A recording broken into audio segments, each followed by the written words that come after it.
Selamat datang di video ini. Pada video ini saya akan membahas mengenai kesehatan jiwa dan macam-macam gangguan jiwa. Perkenalkan, sebelumnya saya Ira, saya seorang perawat yang saat ini sedang melanjutkan studi S3 di University of Adelaide di Australia.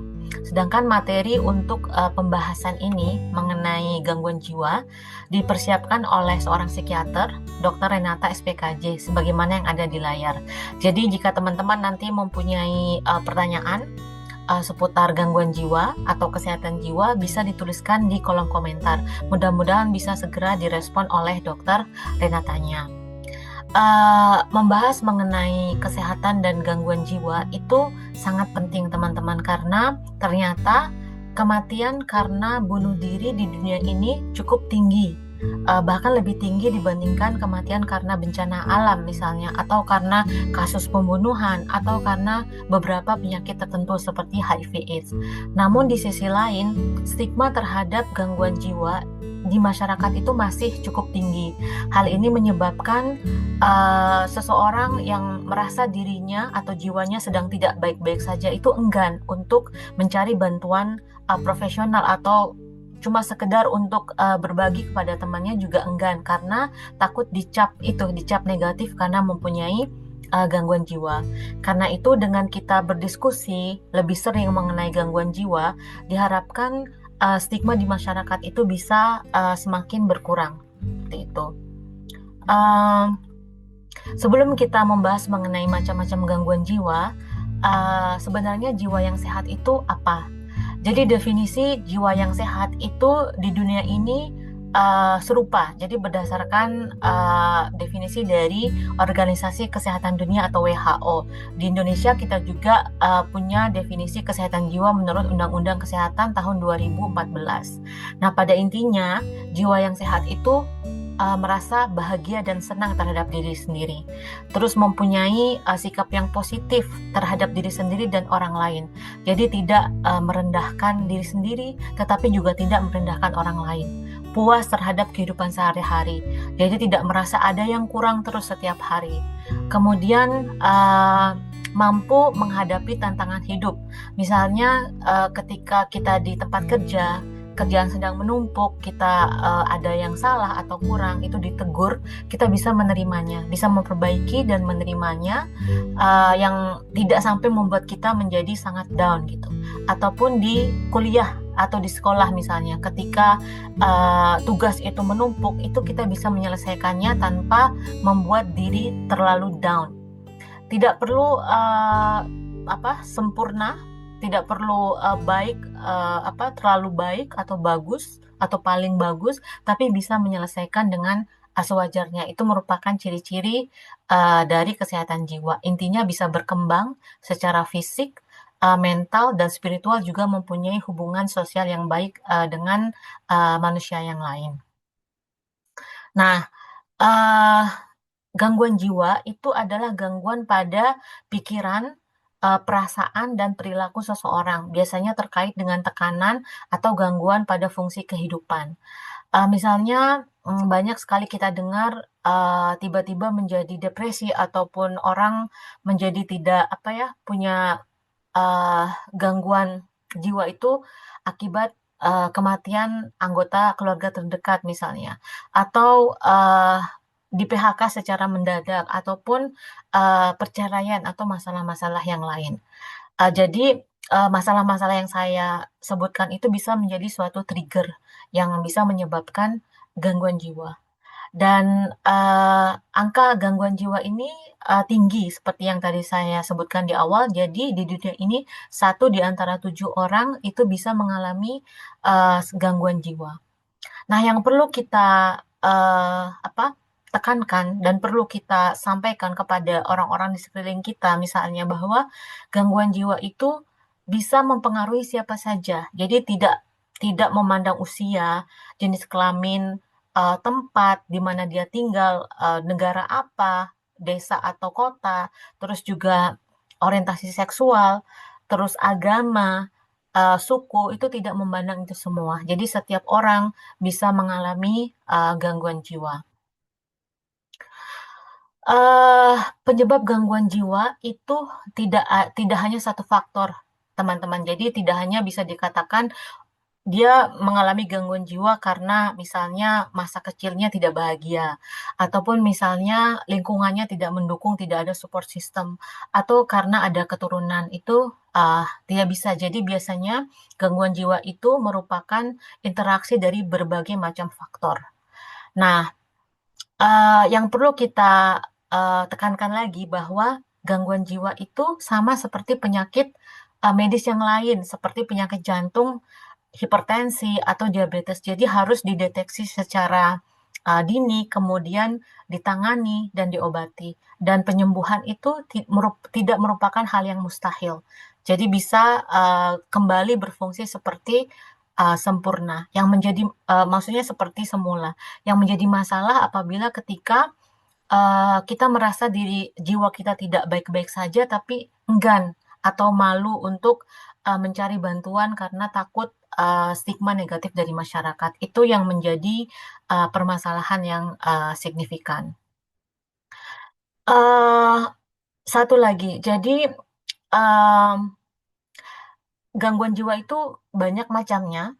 Yang akan kita bahas, di video yang sekarang ini adalah mengenai depresi. Karena depresi ini merupakan salah satu, gangguan jiwa yang paling sering ditemukan, termasuk di Indonesia. Jadi dilaporkan bahwa sekitar 6% dari, penduduk Indonesia yang di atas 15 tahun itu mengalami gejala depresi. Jadi kalau kita hitung tahun 2025 ini ada sekitar 285 juta, kemudian kita taruhlah 200 juta orang yang di atas 15 tahun, itu berarti sekitar 12 juta masyarakat Indonesia setidaknya pernah mengalami gejala depresi. Dan dilaporkan juga bahwa tahun 2016 itu hampir 2.000 kematian di Indonesia itu akibat bunuh diri. Jadi ini merupakan gangguan yang sangat sering gitu ya. Jadi kita harus bisa mengenalinya. Sedangkan gejala utama depresi itu tampak murung dan sedih, kemudian kehilangan minat dan kegembiraan, dan juga mudah lelah. Itu merupakan 3 gejala utama. Kehilangan minat dan aktivitas yang biasanya kita suka, misalnya kalau perempuan suka shopping, suka ke kafe, tiba-tiba merasa kehilangan minat terhadap semua itu. Jadi, setiap saat merasa hopeless atau tidak ada, minat, tidak berdaya gitu. Sementara gejala-gejala yang lain yang mungkin tidak kita sadari, merupakan gejala depresi. Misalnya, nafsu makan yang terganggu, bisa menjadi lebih over makannya, jadi nafsu makannya meningkat, ataupun bahkan tidak ada nafsu makan. Itu bisa menjadi, salah satu gejala depresi. Kemudian, gangguan tidur juga. Jadi bisa, mengalami insomnia atau bahkan tidurnya berlebihan. Jadi bisa too much or too little. Gejala yang lain misalnya konsentrasi atau perhatian yang berkurang tanpa tanpa sebab yang jelas, ataupun, punya gagasan untuk membahayakan diri sendiri atau bunuh diri, itu merupakan gejala tambahan. Namun yang perlu diperhatikan, kalau misalnya kita mengalami satu gejala ini belum tentu, itu merupakan depresi. Yang perlu kita khawatirkan apabila kita mengalami beberapa gejala ini secara bersama-sama dan menetap dalam waktu yang, lama, misalnya berminggu-minggu, dan sampai mengganggu fungsi kehidupan kita. Misalnya sampai mengganggu pekerjaan kita karena tidak berkonsentrasi, pekerjaan kita gagal gitu, atau kuliah karena gejala kurang konsentrasi ini, kita tidak lulus misalnya, maksudnya ujiannya kok biasanya baik nilainya, cukup-cukup saja, ini kok banyak sekali yang, kita tidak bisa lulus gitu, atau bahkan kita tidak minat untuk melakukan, ujian tersebut. Nah, kalau sampai sudah tahap seperti itu, maka yang harus kita lakukan adalah mencari bantuan profesional. Jadi bisa ke psikiater atau ke psikolog atau ke tenaga kesehatan yang lain.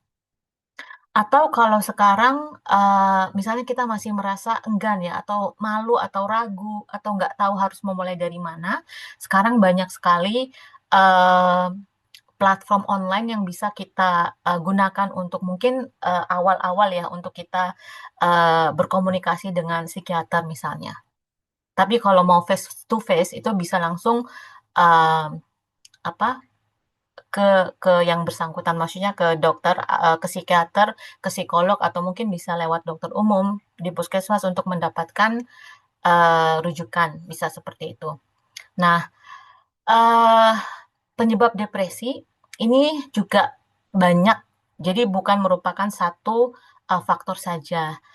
Nah, eee, ada yang namanya zat kimia di otak atau neurotransmitter yang mengatur aktivitas otak, terutama serotonin. Jadi kalau misalnya serotonin ini kadarnya rendah di dalam otak, itu bisa membuat gejala, bisa membuat gangguan suasana hati yang bisa menyebabkan depresi, gitu. Jadi walaupun misalnya serotonin itu kan dibentuk oleh asam amino yang bisa didapatkan dari makanan, misalnya telur ataupun kacang-kacangan, tapi ketika sudah eee, kadarnya sangat berkurang atau berkurang gitu, jadi itu harus dibantu dengan obat-obatan.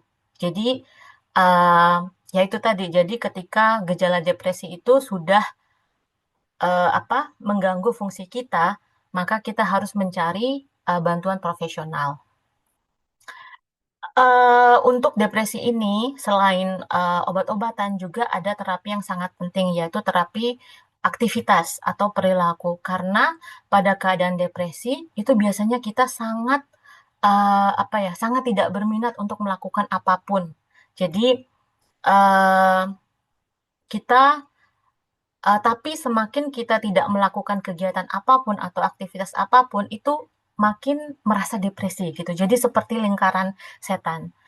Nah, ketika kita merasa sangat tidak berminat untuk melakukan apa-apa, misalnya hanya berbaring di tempat tidur, kita tidak perlu berusaha untuk saya harus berolahraga, saya harus beraktivitas yang aktif gitu.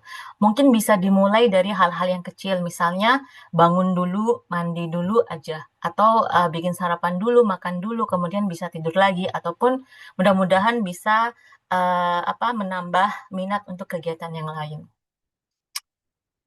Sekali lagi, eee adanya satu atau adanya satu atau 2 gejala itu tidak selalu berarti gangguan jiwa atau depresi tadi. Tapi apabila menetap dan munculnya bersamaan dan apalagi mengganggu fungsi kita sebagai pelajar misalnya ataupun sebagai pekerja ataupun mengganggu hubungan kita dengan orang lain, maka kita harus kita harus mencari bantuan profesional.